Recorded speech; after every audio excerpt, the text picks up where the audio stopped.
I think we can all agree, out of all the Pixar sequels, Inside Out 2 was probably going to happen, or at least we knew it kinda had to. There are so many different stories to tell about Riley and her life, and it wouldn't surprise me if they just keep going with this franchise. But for now, I will take a sequel that adds to everything this franchise is all about. The first film is one of the greatest films ever in my opinion, being so incredibly abstract with its idea and story, so a sequel about Riley in high school and puberty, I think I expect nothing more than near perfection, and it definitely delivers. Hi there, it's me, the Average Critic. Be sure to smash that like button and subscribe to the channel for more great content on all things animation, and let's talk about Inside Out 2, a recipe for a perfect sequel. I think it's easy to say that Inside Out 2 was probably always going to be good. Pixar have made a name for themselves, and I trust them to make the right decisions in every franchise that they do.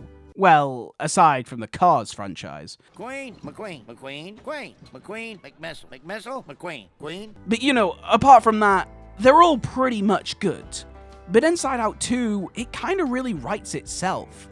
From the initial trailer and seeing the new emotions and how old Riley is, we knew anxiety was going to play a huge role in this film. But this sequel was always going to be a great next step in the right direction. A film about these more complex emotions and how they affect our lives is obviously going to be an incredible feature. Let's talk about those new emotions. Anxiety does an incredible job of showing what this emotion really is and what it means. She is not only incredibly entertaining and funny, but I think we all knew she was also going to be dark, serious, and also, for me, kinda scary. They really do a great job of making Anxiety a character of what she means not only to Riley, but for us as an audience. I think we can all agree that a lot of us have suffered with anxiety at some point in our lives. Some of us kinda still are, but the story does a wonderful job at the start of kind of making the audience agree with her. Then we sort of go in the middle where we hate her and she's a villain, and then at the end, we end up sympathizing with her. Also, yeah, she is kind of this film's villain. Pixar aren't known for doing a lot of villains, but Anxiety has this really dark undertone and a complexity as a villain, as you understand where she is coming from. But you can see she's kinda wrong, but she's doing what she believes to be right. Anxiety is very much backed up by Envy, who again is incredibly entertaining and is kind of like the Robin to Anxiety's Batman. When these two get together, they are funny, dark, and again, kinda scary. My personal favourite and true underdog was Embarrassment, who not only was incredibly adorable as a character, but also considering how this character doesn't really say anything, how they use him is incredibly clever and very mature. The only character I kinda thought was the weakest was Envy, and if I'm honest, I totally understand why they are there. I did find this character to be funny, but they aren't used often enough to have much of an impact. If they hadn't been in the film, I think it would have stayed the same, but I do get why this character is here, and I kind of understand why the character isn't used much. I mean, the character kind of represents boredom, right?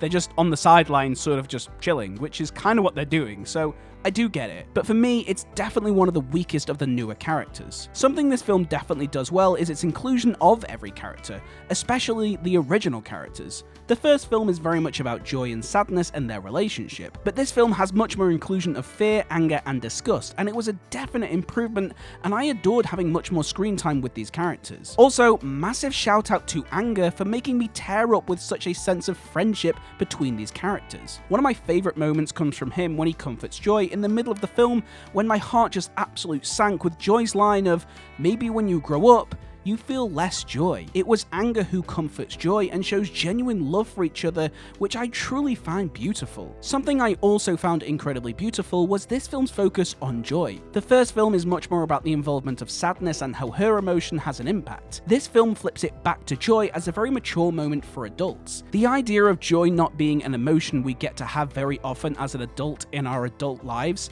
was probably one of the most hardest, heart-wrenching things I've ever seen. I didn't think I would become so emotional over such a happy emotion. The film also doesn't outstay its welcome. At 96 minutes long, the film doesn't feel slow or too fast-paced. This film also feels like Pixar are getting back to what they do best, with keeping up with modern-day cinema and how it's constantly changing to please audiences, but without giving up its charm and roots that make Pixar.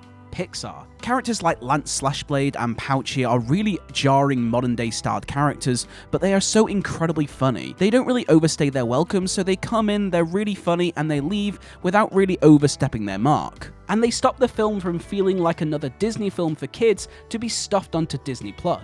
Also, John Ratzenberger is back, and hearing his voice in all of these new recent projects of Pixar, it's just so amazing. He is definitely their lucky charm, I must admit. With every sequel comes the question of, is it better than the last? While I do think the first film is better, it is only because of Ennui perhaps being a character I didn't think was necessary. But both films support the same idea in different ways and at different parts in a person's life. They both complement each other like two sides of a coin. To say one is better than the other, for me, it kind of doesn't matter. With all of these characters on screen, the film very much keeps you on your toes about how the film is going to end. I had guesses, but every turn I could never guess where the film ended up. Like the first film, while emotions like sadness and anxiety may appear negative, they are a necessary part of life, and having them in healthy doses is a good thing. But my main part of this idea is Riley's beliefs and how her emotions affect her personality. At the start, the idea of Riley being a good person is good, but she has every right to be selfish, to not feel good about herself, and she shouldn't ignore those feelings. This idea that a person is neither good or bad, but is a wide range of things depending on what she wants to be in that moment. Our emotions don't control us. They certainly don't make us what we are. For me especially, I always got told that I'm this happy-go-lucky positive guy who loves everything,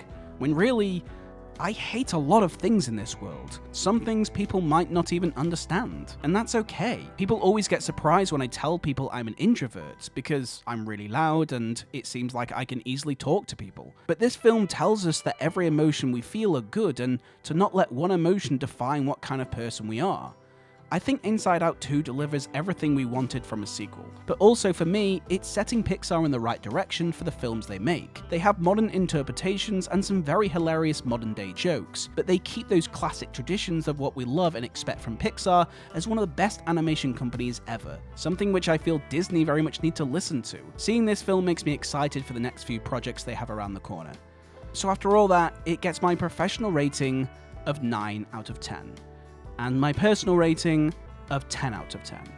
I enjoyed this film from start to finish. It was everything I wanted and needed, and I look forward to seeing what they do in the future. So thank you for joining me in this video. Let me know in the comment section what are some of your thoughts on Inside Out 2. Also, I am still celebrating 1,000 subscribers on my channel, so I am doing a giveaway of a free pair of Buzz Lightyear slippers for anyone, as I just want to say thank you to you guys. Just make sure you subscribe to the channel and tell me your favorite Pixar moments in the comment section. You can even tell me by messaging me on my Instagram at Ed Swindlehurst. But thank you so much for watching, guys. Make sure to like and subscribe to the channel for more great content on all things animation, and if you enjoyed it, you can watch another one like this one on the screen, as it really kind of helps me out. But thank you so much again, guys, and I will see you all in the next one.